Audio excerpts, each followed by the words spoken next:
बिस्मिल्लाहिर्रहमानिर्रहीम। अस्सलाम वालेकुम स्टूडेंट्स, उम्मीद करता हूँ आप लोग खैर आफियत के साथ होंगे। बच्चे, आज के इस पर्टिकुलर वीडियो के अंदर हम लोग UHS 2022 का जो केमिस्ट्री का पोर्शन है इंशाल्लाह इसको डिस्कस करेंगे।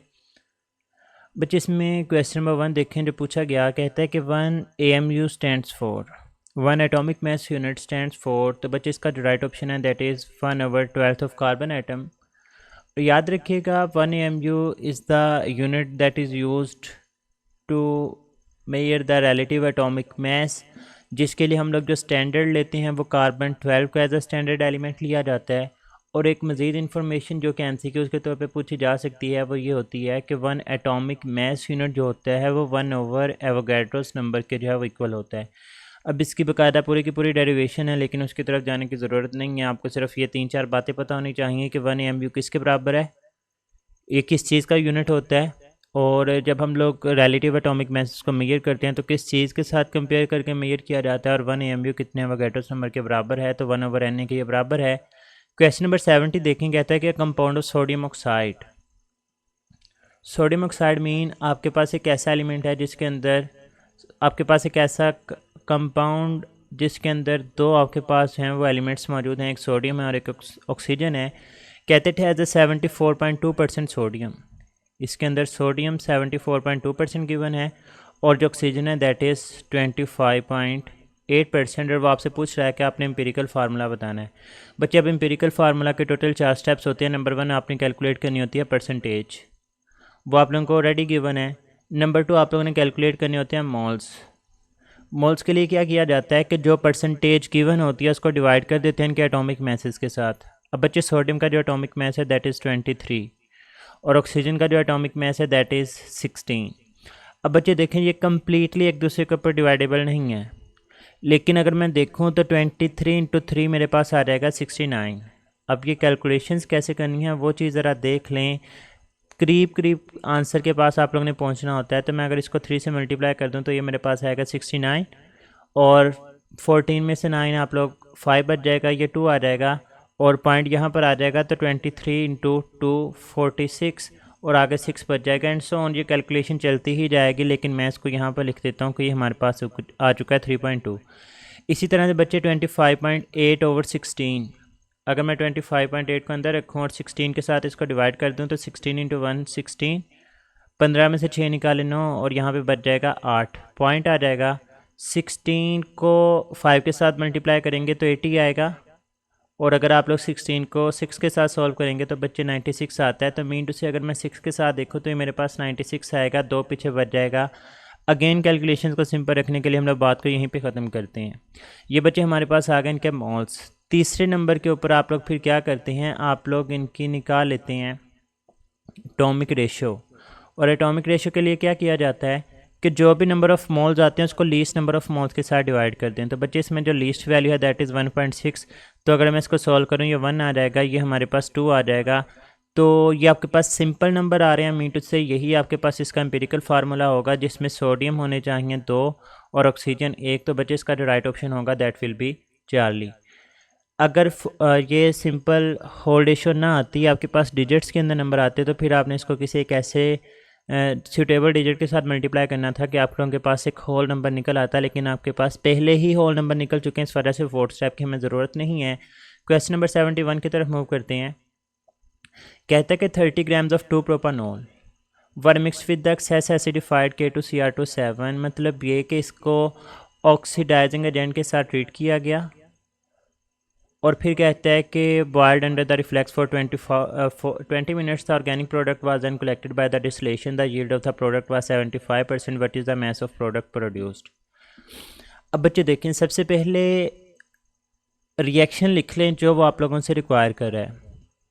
देखिए 2 प्रोपानोल है, मैं प्रोपानोल का स्ट्रक्चर ड्रा करता हूँ, CH3 CH CH3, और यहाँ पर आ गया OH।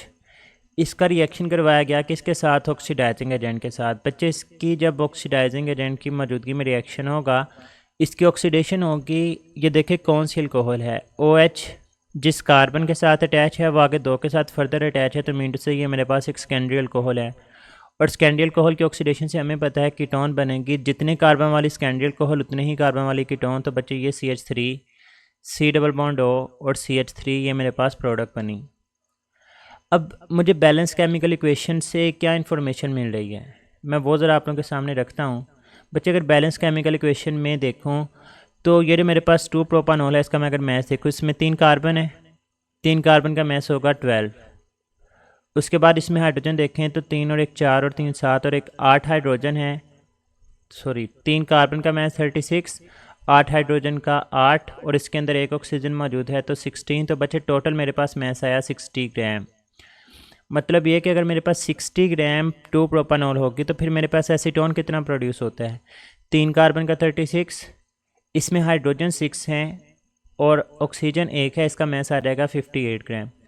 मतलब जब बैलेंस केमिकल इक्वेशन मुझे इन्फॉर्मेशन प्रोवाइड करती है वो ये है कि अगर आपके मेरे पास 60 ग्राम 2 प्रोपानॉल होता तो मेरे पास 58 ग्राम जो है वो प्रोड्यूस होनी थी स्कैंडियल अल्कोहल से कीटोन दैट इज़ एसीटोन, और उसका मैथ है 58 ग्राम। अब बच्चे उसने आपको कहा कि हमने आपको प्रोवाइड ही 30 ग्राम किया है, तो इसका मतलब उसने 60 से हाफ कर दिया 30 ग्राम, तो आपके पास जो प्रोड्यूस होगा वो भी 58 ग्राम से लेस होकर कितना बनेगा 29 ग्राम। ये इन्फॉर्मेशन आपको बैलेंस केमिकल इक्वेशन से मिल रही है, इसको हम लोग नाम देंगे थ्योरेटिकल यील्ड का। किस चीज़ का नाम दे देंगे, थ्योरेटिकल यील्ड का। अब बच्चे उसने आपको परसेंटेज दे दी हुई है, थ्योरेटिकल यील्ड आपने बैलेंस केमिकल इक्वेशन से पता कर ली। मैस ऑफ प्रोडक्ट प्रोड्यूस जो रिएक्शन के दौरान पैदा हो रहा है वो आपने बताना है। मीन टू से आप लोग एक्चुअल यील्ड बताना चाहते हैं तो बच्चे इसका फार्मूला कुछ इस तरह से होता है कि percentage yield is equal to actual yield over theoretical yield multiplied by 100।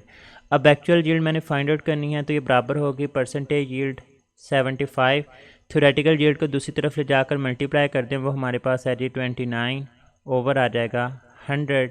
अब बच्चे अगर मैं इसको देखूँ तो 25 के साथ 3 इंटू 25 और ये हमारे पास आ जाएगा 4 इंटू 25। तो 29 को अगर मैं 3 से मल्टीप्लाई करूँ तो ये मेरे पास आ जाएगा 87 ओवर 4। अब 87 को अंदर रखें और 4 के साथ इसको डिवाइड करके देख लें क्या आंसर आता है। 4 2 बार 8, 7 नीचे उतारेंगे, 4 1 बार 4, 30 नीचे बचेगा तो पॉइंट के साथ 4 7 बार 28 मीन टू से 21.75 समथिंग आंसर बनेगा। तो बच्चे मेरे पास यहाँ पर राइट ऑप्शन बीटा आ जाएगा। थोड़ी सी लेंथी कैलकुलेशन है लेकिन क्वेश्चन आसान है, क्वेश्चन की सेंस को समझें तो आप लोग इसको इजीली सॉल्व कर सकेंगे। कैलकुलेशंस मैंने सारी की सारी आप लोगों के सामने रखें, एग्जैक्ट डिवाइडेबल ना हो तो डिजिट पॉइंट के बाद एक एक डिजिट तक जो है वो उसको सॉल्व करके आप लोग आंसर अपने निकाल सकते होते हैं। आगे देखें, कहते हैं according to which scientist the probability of finding an electron at a certain position is possible. बच्चे श्रोडिंगर ने बात की थी जिसने फिर क्वांटम नंबर्स के बारे में मज़ीद जनरल आइडिया हमें दिया था। कहते हैं कि which gas in the discharge tube produce the lightest canal particles. बच्चे लाइटेस्ट कैनाल पार्टिकल्स याद रखें डिपेंड करती हैं इनके मैसेज के ऊपर। जिसका मैथ जितना कम होगा उससे बनने वाले जो पार्टिकल्स होंगे वो उतने ही लाइटेस्ट होंगे, और जितना मैथ ज़्यादा होगा उतने ही हैवियर जो है वो प्रोड्यूस होती हैं किनारे पार्टिकल्स। अगर हम लोग बात करें हाइड्रोजन की तो हाइड्रोजन का मैथ इनमें से सबसे कम है, दैट इज़ 2। नियोन की बात करें तो मैथ होगा 20। हीलियम की बात करें तो इसका मैथ है 4। और आर्गोन जिसका एटॉमिक नंबर जो है वो 18 है और एटॉमिक मैथ 36 से 40 की रेंज के दरमियान मौजूद है। लेकिन सबसे अगर छोटा हमने पार्टिकल या गैस को यहाँ पर देखना है तो that is the hydrogen gas. तो बच्चे right option will be Charlie. आगे देखें, which element has a ground state electronic configuration of 1s2 2s2 2p6 3s2 3p6। बच्चे आपके पास जो इलेक्ट्रॉनिक कन्फिग्रेशन होती है वो आपको बताती है नंबर ऑफ़ इलेक्ट्रॉन्स के बारे में। अगर आप लोग इसमें देखें तो 2 और 2 4 6 10 तो 12 और 6 18 इलेक्ट्रॉन्स मौजूद हैं।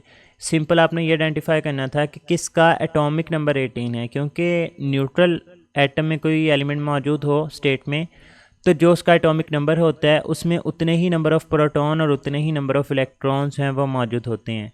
अब बच्चे आर्गोन का एटॉमिक नंबर 18, क्लोरीन का 17, सोडियम का 11 और सल्फ़र का 16। तो मैंने 18 वाली ऑप्शन ढूंढनी थी तो वो हमारे पास अल्फ़ा ऑप्शन आ जाएगी यहाँ पर। क्वेश्चन नंबर 75 देखें, कहते हैं what is the proton number of an element that has 4 unpaired electrons in its ground state. बच्चे इसके लिए आपको इलेक्ट्रॉनिक कन्फिग्रेशन लिखनी पड़ेगी। अगर मैं 6 वाले के लिखूं तो वो मेरे पास बनेगा 1s2 2s2 2px1 2py1 और 2pz0। मीन टू से मेरे पास अब यहाँ पर एक और एक 2 अनपेयर्ड इलेक्ट्रॉन्स मौजूद हैं। बच्चे अगर 14 की बात करूँ तो 1s2 2s2, 2p6, 3s2, 3px1, 3py1 और 3pz0। इसका मतलब इसके भी p के अंदर 2 अनपेयर्ड इलेक्ट्रॉन्स मौजूद हैं। बच्चे अगर 22 की बात करें तो आर्गोन तक तो 18 इलेक्ट्रॉन पूरे हुए, ये सारे के सारे पेयर्ड होते हैं। उसके बाद आएगा 4s2 और 3d2। 3d2 का मतलब ये है कि डी के 5 ऑर्बिटल्स के अंदर आपने 2 इलेक्ट्रॉन्स को रखना है एक एक करके। तो इसके पास जो नंबर ऑफ़ अनपेयर्ड इलेक्ट्रॉन्स हैं वो 2 हैं। और अगर हम लोग 26 की बात करें तो बच्चे ये आर्गोन 4s2 और 3d6 होगा। इस 3d6 को अगर हमने अरेंज करना है 5 ऑर्बिटल्स के अंदर तो 1 2 3 4 5 और ये छठा इलेक्ट्रॉन। इसके बाद जो 4 बाकी के इलेक्ट्रॉन्स हैं वो अनपेयर्ड फॉर्म के अंदर मौजूद हैं। तो बच्चे इसका जो राइट ऑप्शन होगा वो हमारे पास डेल्टा ही आएगा। आगे देखें, कहते हैं कि गैशियस मिक्सचर कंटेन 9.6% अमोनिया है, 22.6% नाइट्रोजन है, 67.8% हाइड्रोजन है। अगर टोटल प्रेशर 50 atm है तो partial pressure of hydrogen gas कितना होगा? बच्चे सिंपल इसका फार्मूला ये होता है कि partial pressure of hydrogen gas is equal to mole fraction of hydrogen multiplied by total pressure. अब बच्चे टोटल प्रेशर आप लोगों के पास है 50, मोल फ्रैक्शन ऑफ हाइड्रोजन किसके बराबर होगी? तो यहाँ पर देखें जो परसेंटेज है हाइड्रोजन की 67.8 डिवाइडेड बाय टोटल बच्चे अगर आप लोग देखें तो 67.8 प्लस 22.6 प्लस 9.6 अगर आप लोग इन तमाम को सम करेंगे तो आपके पास 100 आएगा। तो मुझे एक ऐसी ऑप्शन ढूंढनी थी जिसमें 67.8 को 50 से मल्टीप्लाई करके 100 के साथ डिवाइड किया गया, तो वो बच्चे चाली ऑप्शन में मौजूद है।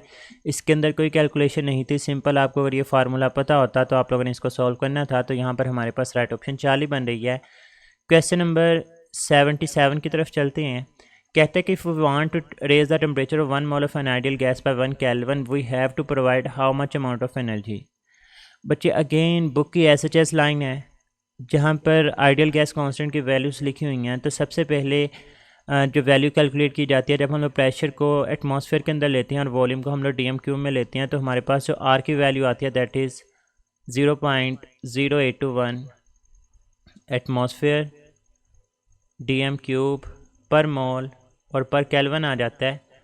तो बच्चे यही जो वैल्यू है ये हमें रिक्वायर होती है to raise the temperature of 1 mole of an ideal gas पर 1 केल्विन। तो हमारे पास राइट ऑप्शन डेल्टा आ जाएगा।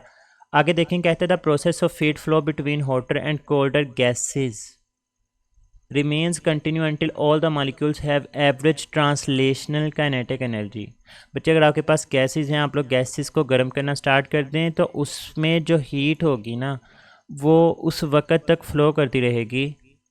मतलब अगर आपके पास इस पूरे कंटेनर के अंदर गैसेस मौजूद हैं, आप लोग नीचे से इसको हीट करना स्टार्ट करते हैं। बच्चे अगर स्पेसिफिकली इस गैस के मालिक्यूल को आप लोग हीट प्रोवाइड करते हैं ना, तो ये मालिक्यूल ये तमाम की तमाम हीट इस पूरे के पूरे कंटेनर में मौजूद तमाम के तमाम मालिक्यूल्स में ट्रांसफ़र करेगा और ये उस वक्त तक ट्रांसफ़र होती रहेंगी जब तक गैस में मौजूद तमाम मालिक्यूल्स की एवरेज ट्रांसलेशनल काइनेटिक एनर्जी यकसा नहीं हो जाती। इस चीज़ को जो है वो हम लोग बोलते हैं कि फिर तमाम मालिक्यूल्स इक्वली जो है वो एनर्जी को अपने अंदर ट्रांसफ़र कर लेते हैं, जिसकी वजह से हॉटर और कोल्डर पार्ट्स की एनर्जी तमाम की सेम हो जाती है।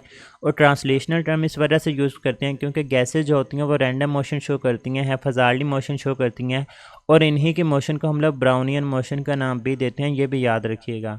ब्राउनियन मोशन क्या है? The random motion of gas molecule is also known as the Brownian motion.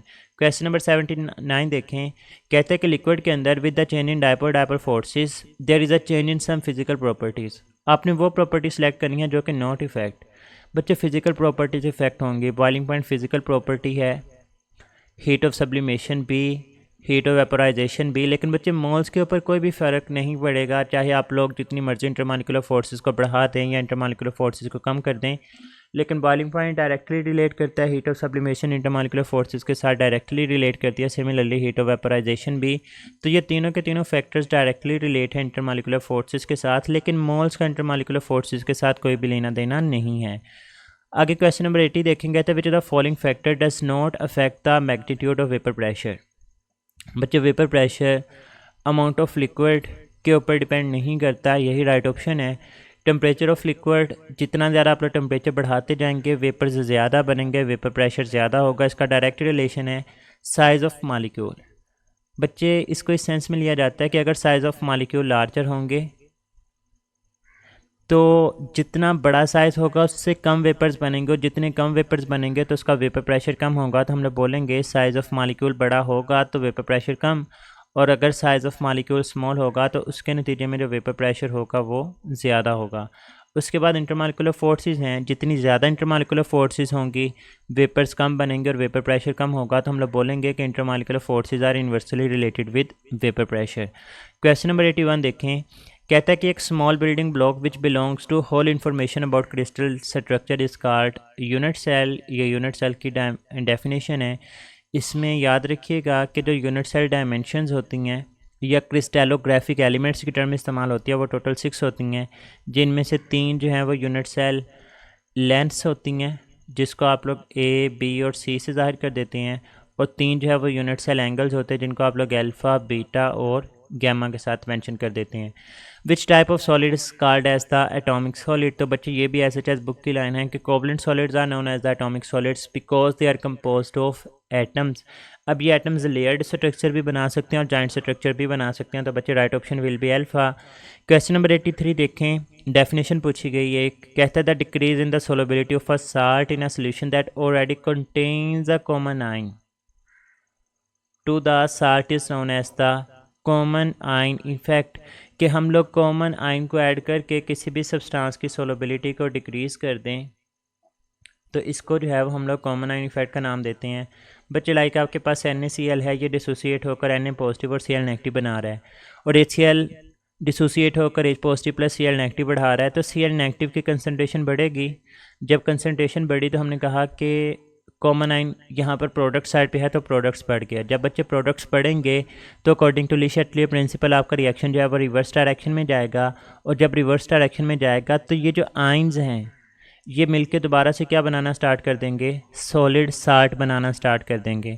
मतलब ये कि अब इसकी जो सोलबिलिटी थी वो कम्प्लीटली कंप्रेस हो जाएगी, डिक्रीज़ कर जाएगी। तो बच्चे राइट ऑप्शन 4 ही बनेगी। क्वेश्चन नंबर 84 देखिए, कहता है the precipitation occurs if the ionic concentration is greater than KSP या मोर देन KSP। बच्चे 3 बातें याद रखिएगा। अगर आपके पास आयनिक कंसनट्रेशन या आयनिक प्रोडक्ट बराबर हो KSP के तो जो आपका सोल्यूशन होता है वो सैचुरेटेड होगा। अगर ionic concentration is greater than KSP तो फिर बच्चे जो सोल्यूशन होता है इसको हम लोग बोलते हैं सुपर सैचुरेटेड, और सुपर सैचुरेटेड सोल्यूशन के दौरान याद रखिएगा प्रेसिपिटेट्स बनते होते हैं। और अगर आयोनिक कंसनट्रेशन लेस देन होगी KSP से तो फिर बच्चे जो सोल्यूशन होगा वो अनसैचुरेटेड होगा, और अनसैचुरेटेड सोल्यूशन में PPT या जो प्रेसिपिटेट्स होते हैं वो नहीं बनते। तो ये हमारे पास यहाँ से इन्फॉर्मेशन थी। इसका राइट ऑप्शन बीटा है। कहते हैं कि one can estimate the direction in which equilibrium will shift with the help of Le Chatelier principle. इसमें इफ़ेक्ट्स आते हैं कंसनट्रेशन का, प्रेशर और वॉल्यूम का, टेम्परेचर का, तो वो सारे के सारे हमें ली शैटलियर प्रिंसिपल ही जो है वो इन्फॉर्मेशन प्रोवाइड करता है। क्वेश्चन नंबर 86 देखें, कहता है कि what is the overall order of this rate equation. अब बच्चे rate is equal to K, hydrogen की पावर भी 1 है और NO2 की पावर 2 है। तो अगर हम लोग इन पावर्स को सम कर लेते हैं तो आपके पास ऑर्डर ऑफ रिएक्शन निकल आता है। हाइड्रोजन के लिहाज से ये फर्स्ट ऑर्डर था, NO2 के लिहाज से सेकंड ऑर्डर है। अगर इन दोनों को सम कर लें तो आपके पास 3 आ जाएगा। तो right option will be Charlie. Question number 87, the catalysis in which the catalyst and the reactants are in the same phase is known as the homogeneous catalysis. अगर ये डिफरेंट में हो तो इनको हेटेरोजेनियस कैटालिसिस का नाम देते हैं। क्वेश्चन नंबर 88 के Born Haber cycle is used to determine the lattice energy of ionic compound. It is the application of. बच्चे जो बॉर्न-हाइबर साइकिल है ये एप्लीकेशन है हेसिस लॉ की, जो कि हमें बताती है कि एनर्जी चेंज होती है ओवरऑल एक साइक्लिक प्रोसेस के अंदर ज़ीरो होती है। ये भी ऐसा चीज फैक्ट है। क्वेश्चन नंबर 88 के which of following term is the state function. बच्चे स्टेट फंक्शन जो आपकी बुक के अंदर इंफॉर्मेशन है याद रखिएगा, pressure, temperature, volume, internal energy, enthalpy, Gibbs free energy और एंट्रोपी, जिसको आप लोग ऐसे जाहिर कर देंगे। बच्चे ये जो फैक्टर्स हैं ना ये स्टेट फंक्शन है। इसके अलावा जो भी चीज़ होगी वो स्टेट फंक्शन नहीं होगी। अब उन्होंने स्टेट फंक्शन पूछा है तो इसमें से एक ही चीज़ हमारे पास है वो इंथाल्पी मौजूद है। इसके अलावा फ्रीजिंग, सब्लिमेशन, डिकम्पोजिशन, ये सारी की सारी चेंजेस हैं फिजिकल। ये प्रॉपर्टीज़ ऑफ सिस्टम में नहीं आती, तो हमारे पास इंथाल्पी जो है वो एक प्रॉपर्टी ऑफ सिस्टम है, तो मैं बोलूँगा कि यहाँ पर राइट ऑप्शन डेल्टा बनेगा। क्वेश्चन नंबर 90 में पूछा गया कि electrochemical cell is based upon which reaction. तो बच्चे इलेक्ट्रोकेमिकल सेल, अब चाहे वो इलेक्ट्रोलिटिक सेल हो चाहे वो गैल्वेनिक सेल हो, दोनों के अंदर जो प्रोसेसेस होते हैं वो रिडॉक्स प्रोसेसेस होते हैं, मतलब ऑक्सीडेशन और रिडक्शन होती है।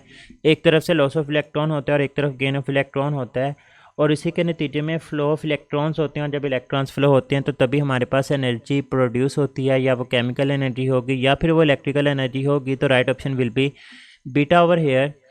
क्वेश्चन नंबर 91 देखते हैं। कहते हैं कि in which of the following oxygen shows a fractional oxidation number. अब बच्चे ऑक्सीजन के बारे में याद रखिएगा, ऑक्सीजन के जो ऑक्साइड्स होते हैं, ऑक्सीजन शो करता है नॉर्मल ऑक्साइड। अगर नॉर्मल ऑक्साइड हो तो इसकी ऑक्सीडेशन स्टेट होती है -2। अगर ये पर ऑक्साइड बनाता है तो इसकी ऑक्सीडेशन स्टेट होती है -1। अगर ये सुपर ऑक्साइड बनाता है तो इसकी ऑक्सीडेशन स्टेट होती है -1/2। और एक होता है सब ऑक्साइड, वो आप लोगों ने आई थिंक सो नहीं पढ़ा हुआ, इसकी ऑक्सीडेशन स्टेट होती है -3/2। और बच्चे एक एक्सेप्शन है कि OF2, जिसमें ऑक्सीजन की ऑक्सीडेशन स्टेट जो है वो -2 की बजाय +2 होती है। ऑप्शंस को देखते हैं बच्चे। अल्फ़ा में लिखा गया OF2, यहाँ पर ऑक्सीजन की ऑक्सीडेशन स्टेट है +2। Na2O2, एक सोडियम की +1 तो दोनों सोडियम की +2, इसका मतलब दोनों ऑक्सीजन की -2 होगी, और एक ऑक्सीजन की ऑक्सीडेशन स्टेट यहाँ पर -1 है। KO2, बच्चे पोटाशियम की ऑक्सीडेशन स्टेट +1 है, दोनों ऑक्सीजन की -1 और एक की निकालनी हो तो -1/2। तो मेरे पास यही राइट ऑप्शन है, क्योंकि -1/2 को मैं सॉल्व करूँगा तो मेरे पास -0.5 आएगा। और Cl2O7, एक ऑक्सीजन की -2 है, सातों ऑक्सीजन की -14, और दोनों क्लोरीन की यहाँ पर +14 होगी, और अगर एक क्लोरीन की निकालना चाहें तो +7 ऑक्सीडेशन स्टेट आएगी एक क्लोरीन की। लेकिन तमाम ऑप्शन में से पोटाशियम सुपर ऑक्साइड में इसकी जो ऑक्सीडेशन स्टेट है वो -1/2 है। ये बेसिकली S&P ब्लॉक से क्वेश्चन पूछा गया, जिसमें आप लोग ये चीज़ पढ़ते हैं कि जो लिथियम होता है ये नॉर्मल ऑक्साइड बनाता है, जो सोडियम है ये नॉर्मल ऑक्साइड भी बना सकता है और पर ऑक्साइड भी बनाता है, जबकि इसके अलावा पोटाशियम, रुबिडियम और सीजियम ये सारे के सारे सुपर ऑक्साइड्स बनाते हैं, और सुपर ऑक्साइड्स में ऑक्सीजन की ऑक्सीडेशन स्टेट जो है वो -1/2 आ जाएगी। Question number 92, which of the following element has the smaller size. बच्चे पहले एलिमेंट्स को ज़रा अरेंज कर लें। एक हमारे पास है लिथियम, फिर हमारे पास है सोडियम, फिर हमारे पास है पोटाशियम, और एक हमें दिया गया है एलुमिनियम। बच्चे लिथियम का एटॉमिक नंबर है 3, सोडियम का 11, पोटाशियम का 19 और एलुमिनियम का है 13। सिंपल सी बात है, आप लोग अगर इलेक्ट्रॉनिक कॉन्फ़िगरेशन भी देखेंगे, इसका साइज़ ड्रा करके देख लें। लिथियम के पहले शेल में 2 इलेक्ट्रॉन, दूसरे में आएगा 1। सोडियम में पहले में 2 आ जाएंगे, अगले में 8 और उससे अगले में 1 इलेक्ट्रॉन। पोटाशियम में पहले में 2, फिर 8, फिर 8 और फिर उसके बाद 1 इलेक्ट्रॉन। और अगर एलुमिनियम की बात करें तो इसमें 2, 8 और फिर आ जाएंगे 3 इलेक्ट्रॉन। तो बच्चे अगर देखें कि सबसे कम शेल्स किस में मौजूद हैं, तो वो लिथियम के अंदर मौजूद हैं। जितने कम शेल होंगे उसका साइज़ उतना ही कम होगा, तो फिर मेरे पास यहाँ पर जो राइट ऑप्शन है वो लिथियम बनेगा। अगर वो पूछ लेता कि सबसे ज़्यादा किसका है तो फिर आप लोग पोटाशियम को सिलेक्ट कर लेते। खैर आगे चलते हैं। कहता है कि आप लोगों को उसने लिथियम क्लोराइड, BeCl2, NaCl और सीजियम क्लोराइड दिया। The compound with the greatest and the least ionic character respectively are. अब बच्चे अगेन इसको लिखें ज़रा। लिथियम, बेरिलियम, सोडियम और सीजियम यहाँ पे कहीं पे मौजूद है। अब बच्चे आयोनिक करैक्टर बताना है। इसमें नेगेटिव आयन सभी के अंदर सेम है। क्लोरीन को आप लोग वक्ती तौर पे करें इग्नोर। इन चीज़ों को, ये मेटल्स हैं, क्योंकि जो आयोनिक कंपाउंड्स हैं वो मेटल और नॉन मेटल्स के मिलने से बनती हैं। क्लोरीन नॉन मेटल है, तो ये जो बाकी तमाम के तमाम एलिमेंट्स हैं ये मेटल्स हैं। बच्चे याद रखिएगा, अगर नॉन मेटल सेम हो या आप लोग कह लें कि एनाइंस सेम हो, तो फिर बच्चे जो आयोनिक करैक्टर होता है वो इन्वर्सली रिलेट करता है किस चीज़ के साथ? आयोनाइजेशन एनर्जी ऑफ मेटल के साथ। मतलब ये कि उसका आयोनिक करैक्टर सबसे ज़्यादा होगा जिसकी आयोनाइजेशन एनर्जी कम होगी।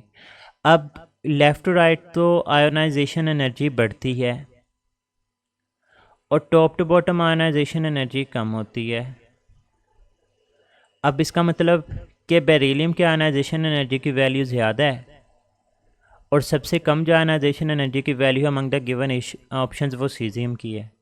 तो इसका मतलब ये होगा कि जो सीजियम का क्लोराइड है इसकी आयनाइजेशन एनर्जी कम होने की वजह से इसका आयोनिक करैक्टर सबसे ज़्यादा होगा। तो या तो चार्ली ऑप्शन होगी या डेल्टा, अल्फ़ा और बीटा तो निकल जाएंगी। फिर कहते हैं लीस्ट भी बताना है, तो लीस्ट उसका आयोनिक करैक्टर होगा जिसकी आयनाइजेशन एनर्जी सबसे ज़्यादा होगी। तो बच्चे सबसे ज़्यादा आयनाइजेशन एनर्जी यहाँ पर बेरिलियम की है, तो वो हमारे पास फिर राइट ऑप्शन जो है वो डेल्टा बनेंगे, जबकि चार्ली ऑप्शन में NaCl होने की वजह से ये राइट ऑप्शन के तौर पे कंसीडर नहीं करेंगे। आगे चलें, कहते हैं which statement describes the conversion of magnesium atom to magnesium ions for the ionic bond formation with the chlorine. बच्चे आयोनिक बॉन्ड बनाना है तो एक मेटल होगी और एक नॉन मेटल होगी। अब कहते हैं आपने बॉन्ड बनाना है क्लोरीन के साथ और क्लोरीन एक नॉन मेटल है। इसका मतलब मैग्नीशियम का जो आयन बनेगा ना वो पॉजिटिव आयन बनेगा और by the loss of electron बनेगा। तो बच्चे मैग्नीशियम जिसका एटॉमिक नंबर होता है 12, इसके पहले शेल में 2 इलेक्ट्रॉन हैं, फिर 8 होते हैं और फिर होते हैं 2 इलेक्ट्रॉन।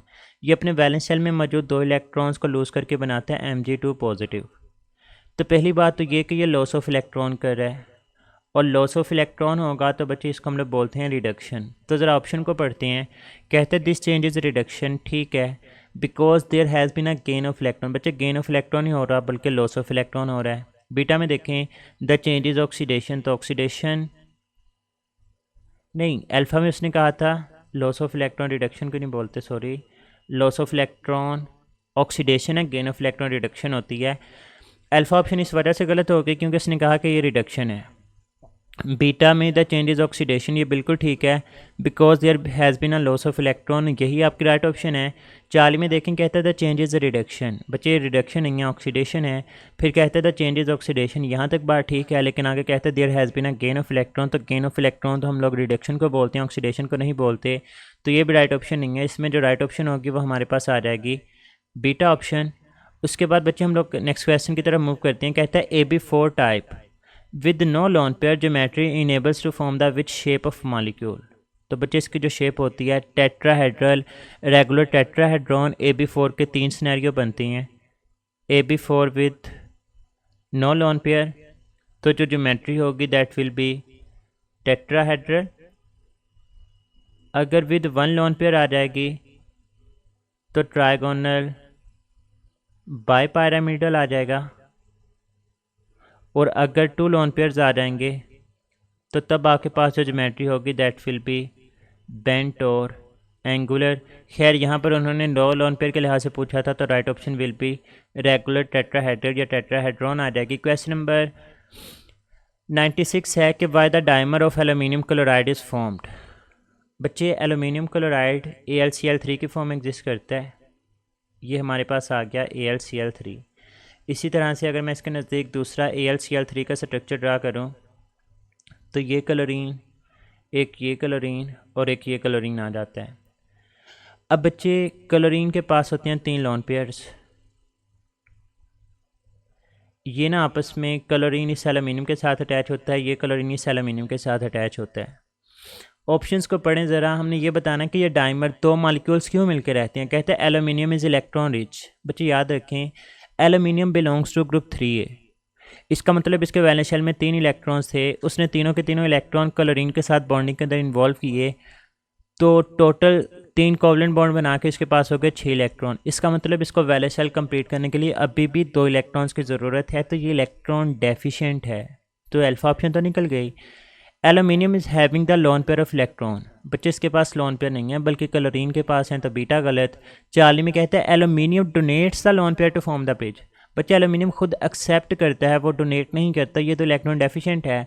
और डेल्टा में देखें कहता है aluminium form the coordinate bond with the chlorine to complete its octet. ये बिल्कुल ठीक बात है कि जो क्लोरीन होती है ये अपना लोन पेयर पूरे का पूरा डोनेट करती है एल्यूमिनियम को।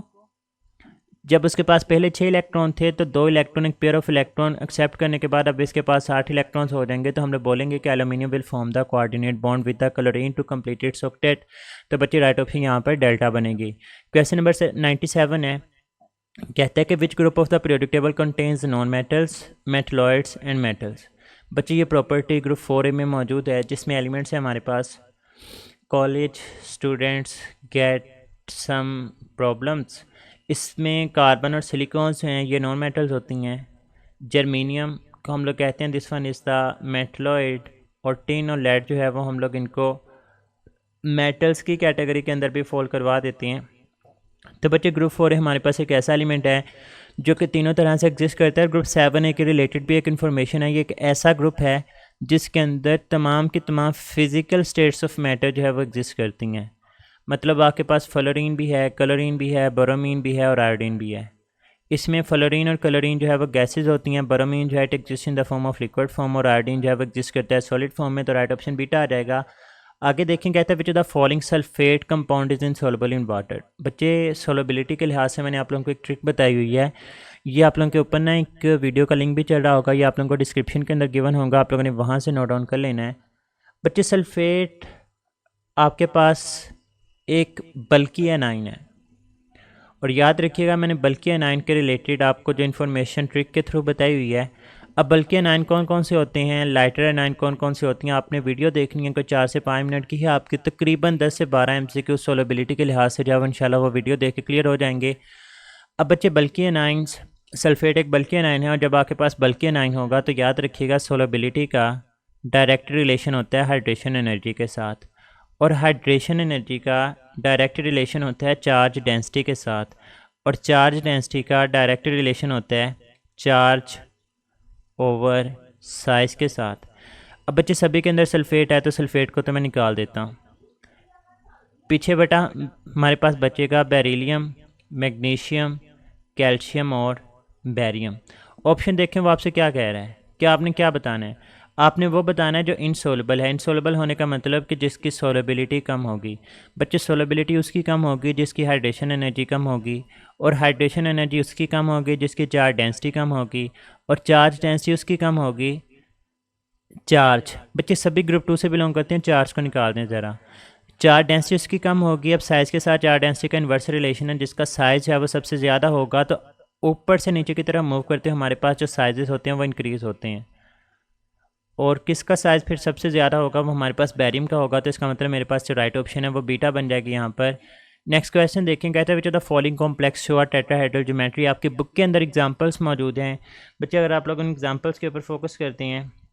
अब टेट्राहेड्रल ज्योमेट्री उस मॉलिक्यूल की होती है जिसकी sp3 हिब्रिडाइजेशन होगी, तो इसमें CuCN4-2 की जो हिब्रिडाइजेशन है दैट इज़ sp3, तो इसकी जो ज्योमेट्री होगी वो टेट्राहेड्रल आ जाएगी। इसी तरह से बच्चे जो FeCO5 है इसके अंदर जो हमारे पास ज्योमेट्री ऑब्जर्वेबल होती है दैट इज़ DsP3, और PTNH3 4+2 के अंदर जो हिब्रिडाइजेशन ऑब्जर्व की जाती है दैट इज़ DsP2। टेट्राहेड्रल बतानी थी तो ये sp3 के अंदर ऑब्जर्व होती है, तो हमारे पास राइट ऑप्शन बीटा है। क्वेश्चन नंबर 100 देखें, कहते हैं कि इन विच पेयर, किसके पास ऑल अनपेयर्ड डी ऑर्बिटल्स हैं और किसके पास हैं वो पेयर्ड डी ऑर्बिटल्स हैं। अब बच्चे कौन कौन से एलिमेंट्स हैं, पहले है कॉपर एंड जिंक। अगर मैं कॉपर की बात करूं तो बच्चे कॉपर का एटॉमिक नंबर है 29 और जिंक का एटॉमिक नंबर है 30। अगर मैं कॉपर को देखूं तो कॉपर की इलेक्ट्रॉनिक कॉन्फ़िगरेशन होती है 4s1। मैं आर्गॉन तक कॉमन ही रख रहा हूँ, उसके बाद की बात करूँगा। 4s1 3d10 मतलब डी के अंदर 10 इलेक्ट्रॉन्स रखनी है, सारे के सारे पेयर हैं। उसके बाद बच्चे जिंक है तो जिंक का एटॉमिक नंबर होता है 30, इलेक्ट्रॉनिक कॉन्फ़िगरेशन 4s2 3d10। इसका मतलब ये होगा कि आपने डी के 5 ऑर्बिटल्स के अंदर 2-2 इलेक्ट्रॉन्स पेयर करके रखनी है, तो ये भी सारे के सारे पेयर्ड होते हैं। तो अल्फ़ा के अंदर तो दोनों के अंदर ही कम्प्लीटली पेयर्ड हैं। आपने वो बताना है जिसमें तमाम डी ऑर्बिटल्स के अंदर अनपेयर मतलब एक एक इलेक्ट्रॉन हो, और दूसरे के अंदर जो है वो सारे के सारे पेयर होने चाहिए। बीटा ऑप्शन देखें, क्रोमियम एंड आयरन। बच्चे क्रोमियम का एटॉमिक नंबर है 24 और आयरन का एटॉमिक नंबर है 26। अगर मैं क्रोमियम की बात करूं तो इसकी इलेक्ट्रॉनिक कॉन्फ़िगरेशन होती है 4s1 और 3d5। तो डी के अंदर 5 इलेक्ट्रॉन्स रखने हैं, पाँचों के अंदर एक एक इलेक्ट्रॉन आ जाएगा। बच्चे यहाँ तक पहली बात तो ठीक है कि all are the unpaired d orbitals. Iron की बात करूँ तो 4s2 3d6। अब 3d6 का क्या मतलब है कि आपके पास 5 ऑर्बिटल्स हैं, पहले पाँचों के अंदर एक एक इलेक्ट्रॉन रखें, फिर आप लोग दूसरा इलेक्ट्रॉन जो है वो पेयर करके रख देंगे। तो आयरन के पास 4 अनपेयर्ड हैं और एक जो है वो पेयर है, जबकि हमने ये बताना था जिसमें तमाम के तमाम पेयर हों, तो बीटा ऑप्शन तो नहीं है। 40 में देखें क्रोमियम। बच्चे क्रोमियम अभी हमने यहाँ पर देखा इसके पास सारे के सारे अनपेयर्ड हैं। जिंक हमने यहाँ पर देखा जिंक में तमाम के तमाम पेयर्ड हैं, तो आपसे जो क्वेश्चन के अंदर रिक्वायर कर रहा है वो 40 ऑप्शन के अंदर ही मौजूद है। उसके बाद मैंगनीज और कोबाल्ट, अगर आप लोग इसको भी कैलकुलेट करेंगे तो ये राइट ऑप्शन नहीं बनेगा, ये इस सिनेरियो के ऊपर पूरा नहीं उतरेगा। राइट ऑप्शन इसकी 40 है। आगे देख के कहते हैं which of the following function group the carbon atom is sp हिब्रिडाइज्ड। बच्चे C double bond O H, carbon का एक डबल बॉन्ड बना हुआ है, इसमें sp2 हिब्रिडाइजेशन होगी। C double bond O OH, again sp2 hybridisation. C double bond O OR, इसमें भी एक डबल बॉन्ड है, sp2 hybridisation. C triple bond N, cyano nitrile group, इसमें कार्बन ट्रिपल बॉन्ड मौजूद है, इसके अंदर कार्बन के पास 2 सिग्मा बॉन्ड है, लोन पेयर कोई नहीं है। बच्चे आंसर 2 आता है, और जब भी आंसर 2 आएगा तो sp हिब्रिडाइजेशन होती है, तो इसका राइट ऑप्शन 40 आएगा। कहते हैं द compounds containing the RSH functional group are known as, कि वो कंपाउंड्स जिनके अंदर RSH फंक्शनल ग्रुप मौजूद होगा इनको हम लोग किस चीज़ का नाम देते हैं, तो बच्चे they are known as the thioalcohols. अगर ROH हो तो वो अल्कोहल्स हैं, और अगर ऑक्सीजन गैस के साथ रिप्लेस कर देंगे तो बच्चे इसको थायो एल्कोहल्स का नाम दिया जाता है। राइट ऑप्शन बीटा बनेगी। क्वेश्चन नंबर 1 और 3 देखें। कहते हैं कि what is the number of isomer of a hydrocarbon having a molecular formula C4H8। बच्चे बहुत इंपॉर्टेंट है। C4H8 मतलब 4 कार्बन वाली अगर अल्कीन है, ये मेरे पास 4 कार्बन, डबल बॉन्ड यहाँ पे लगा दूँ, ये मेरे पास 4 कार्बन, डबल बॉन्ड यहाँ पे लगा दूँ, ये मैंने 4 कार्बन एक ब्रांच में लगा दिया, एक डबल बॉन्ड यहाँ पे लगा दिया, तो बच्चे 3 आइसोमर्स तो आपके पास इस तरह से बन जाएंगे। अब C4H8 ये CnH2n को फॉलो कर रहा है, ये साइक्लोअल्केन्स का भी जनरल फार्मूला होता है। और बच्चे अगर ये साइक्लोअल्केन का जनरल फार्मूला है तो आप लोग 4 कार्बन अगर रिंग के अंदर अटैच कर दें, हर कार्बन के साथ 2-2 हाइड्रोजन आएंगे, तो यहाँ पर भी C4H8 वाला फार्मूला जो है वो फॉलो हो रहा है। और अगर मैं इस तरह से करूँ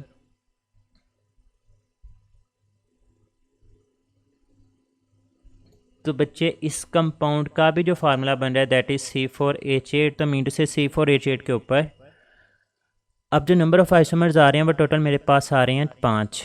अगर वो पूछता स्ट्रेट चेन आइसोमर्स तो फिर बच्चे 3 होने थे। अगर वो पूछता आपके पास, सॉरी स्ट्रेट कह रहा हूँ, ओपन चेन 3 होने थे। अगर वो पूछता कि रिंग्ड कितनी है तो फिर 2 होने थे। और अगर वो आपसे टोटल पूछ रहा है कि नंबर ऑफ आइसोमर्स कितने हैं तो फिर बच्चे आप लोगों ने रिंग्ड प्लस ओपन तमाम के बारे में बताना होता है। तो राइट ऑप्शन यहाँ पर हमारे पास 5 आ जाएगा।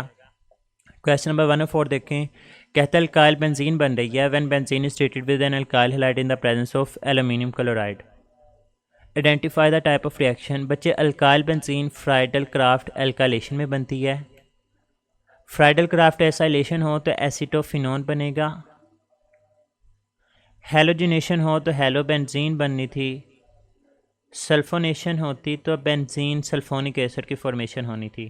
खैर उसने अल्काइल बेंजीन के बारे में पूछा है, तो फिर बच्चे मेरे पास यहाँ पर जो राइट ऑप्शन होगा that will be 40। 3 alternate single and double bond in benzene are called conjugate bonds, तो इसका राइट ऑप्शन जो है वो अल्फा आ जाएगा। बेंजीन वाले टॉपिक से ये MCQs पूछा गया। क्वेश्चन नंबर 1 और 6 देखें। कहता है विच the following compound is more acidic.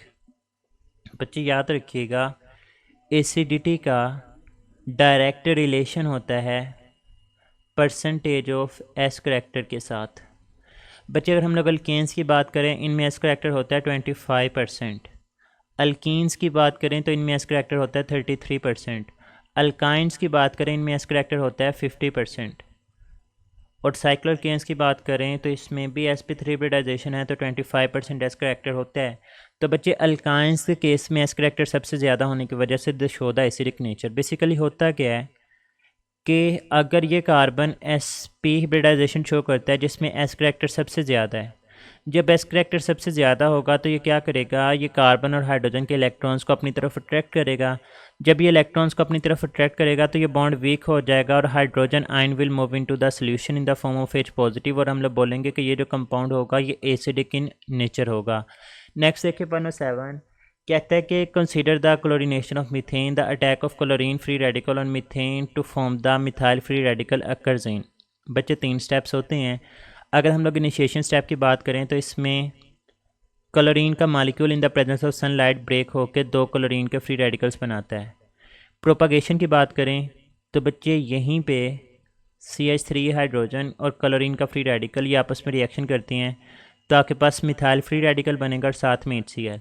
ये प्रोपागेशन स्टेप में होता है। टर्मिनेशन के अंदर मिथाइल का फ्री रेडिकल और क्लोरीन का फ्री रेडिकल्स ये आपस में मिलकर मिथाइल क्लोराइड बनाते हैं।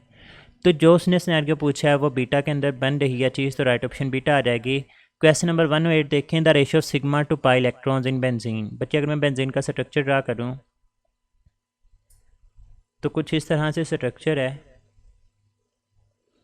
जिसमें मुझे नज़र आ रहा है कि जो टोटल बॉन्ड्स हैं, बच्चे पहले कार्बन और कार्बन के बॉन्ड्स देख लें ज़रा। कार्बन और carbon double bond 2, single bond 3 हो गए, डबल बॉन्ड 5, फिर एक सिंगल बॉन्ड आया 6, फिर डबल बॉन्ड आया 9, फिर एक सिंगल बॉन्ड आया 6 और 2 8 और 1 9। मतलब कार्बन और कार्बन के दरमियान जो टोटल बॉन्ड्स हैं वो हैं 9। फिर हर कार्बन का एक हाइड्रोजन के साथ बॉन्ड बना हुआ है। टोटल इसके अंदर जो बॉन्ड्स हैं वो हैं 15। बच्चे इन 15 बॉन्ड में से पाई बॉन्ड देखें ज़रा। 3 डबल बॉन्ड हैं मीन टू से इसके अंदर 3 जो है वो पाई बॉन्ड हैं और जो टोटल इसके अंदर सिग्मा बॉन्ड हैं वो 12 होंगे। अब 12 सिग्मा बॉन्ड हैं तो इसका मतलब इसमें जो इलेक्ट्रॉन्स होंगे वो 24 और 3 पाई बॉन्ड हैं तो इसमें जो पाई इलेक्ट्रॉन्स होंगे वो 6 होंगे। तो ratio of sigma two pi electrons पूछी गई तो 24/6 तो 4/1 आ जाएगा। तो आपके पास जो राइट ऑप्शन है वो 4 ही बनेगी।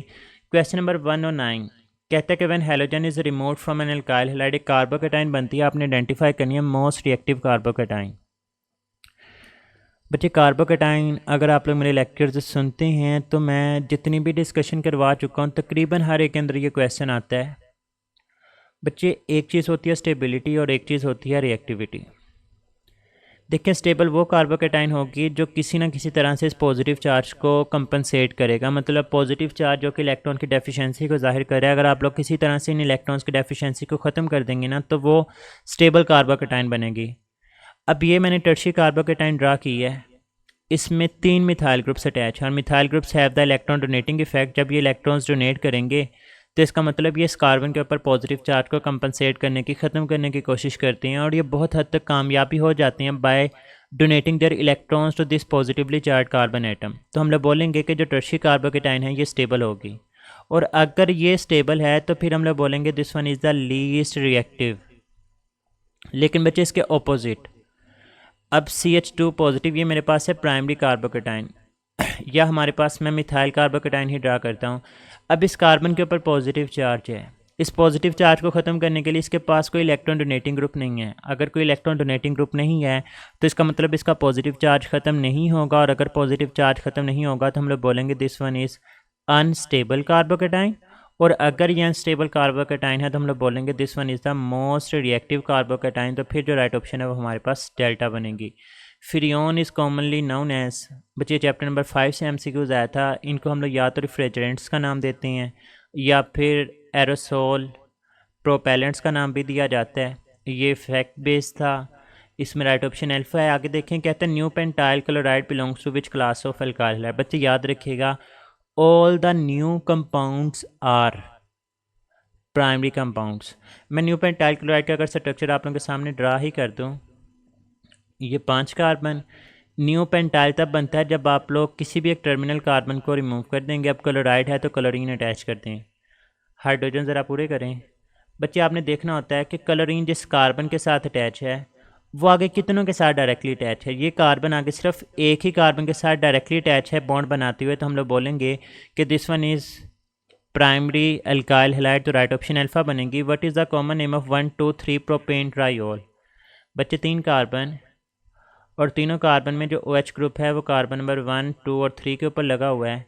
तो ये हमारे पास ग्लिसरॉल का आयुपैक नेम है। अगर ग्लाइकोल के बारे में पूछे तो उसका आयुपैक नेम 1 2 प्रोपेन डाइओल होता है।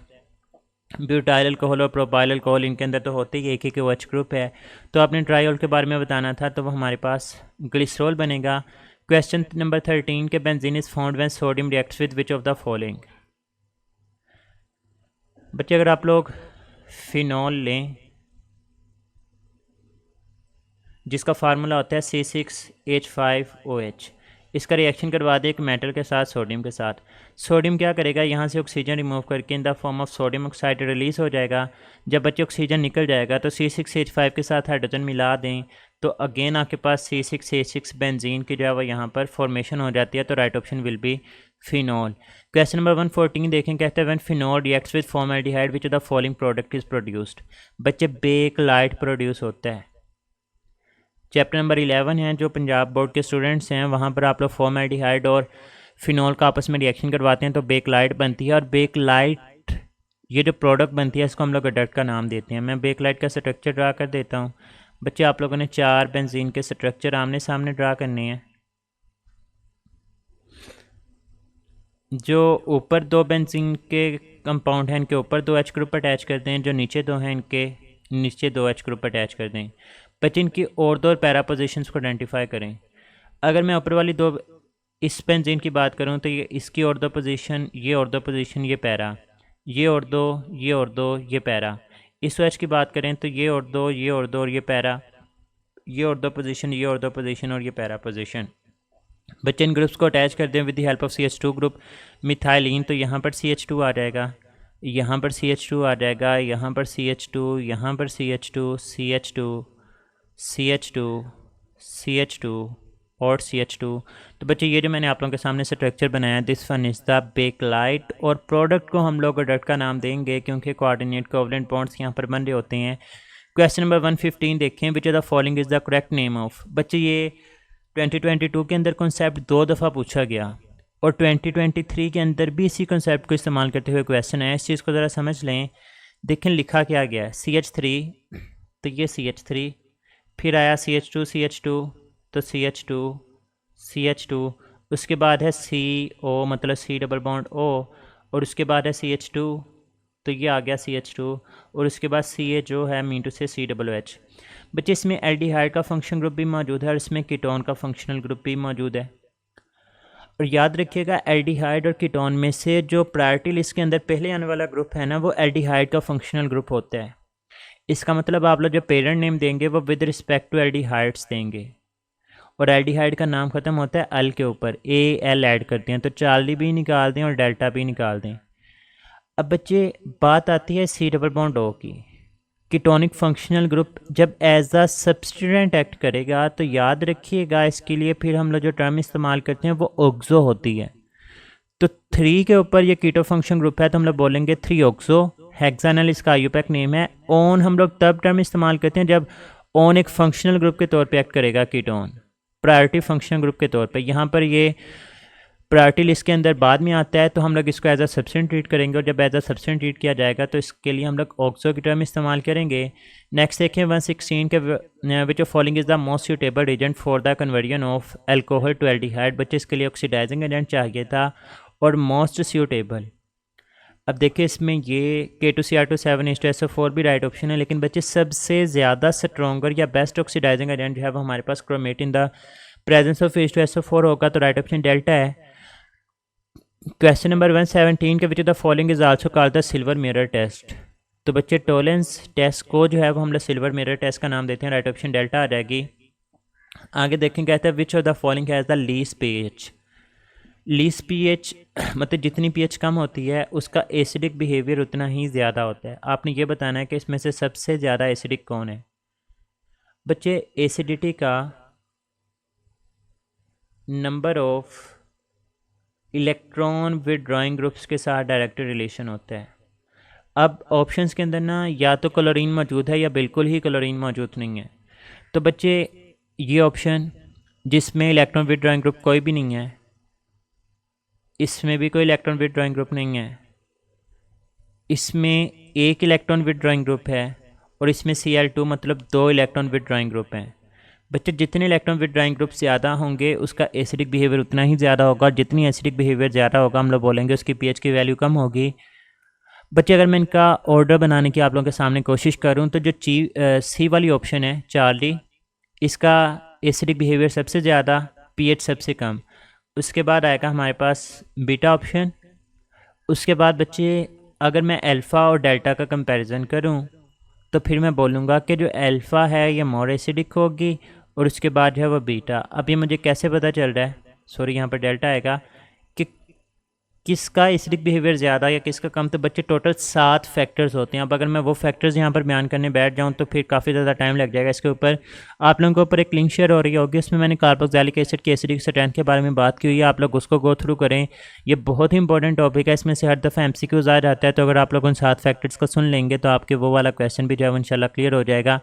आगे देखें, कहते हैं अगर कार्बोक्सिलिक एसिड और कीटोनिक फंक्शन ग्रुप प्रेजेंट हो चेन के अंदर, final name will be given as. अब बच्चे अगेन कार्बोक्सिलिक एसिड और कीटोनिक ग्रुप में प्रायोरिटी लिस्ट में कार्बोक्सिलिक एसिड पहले आता है, तो इसका मतलब नाम खत्म होगा ओइक एसिड के ऊपर, और कीटोन एज अ सब्सटेंट एक्ट करेगा, और जब एज अ सब्सटेंट एक्ट करे तो हम लोग ऑक्सो की टर्म इस्तेमाल करते हैं, तो बच्चे राइट ऑप्शन अल्फा आएगा, बाकी सारी की सारी ऑप्शंस गलत हो जाएंगी। क्वेश्चन नंबर 120 देखें, कहता है given carboxylic acids and dicarboxylic acids have the similar molecular weights, how do their melting points compare?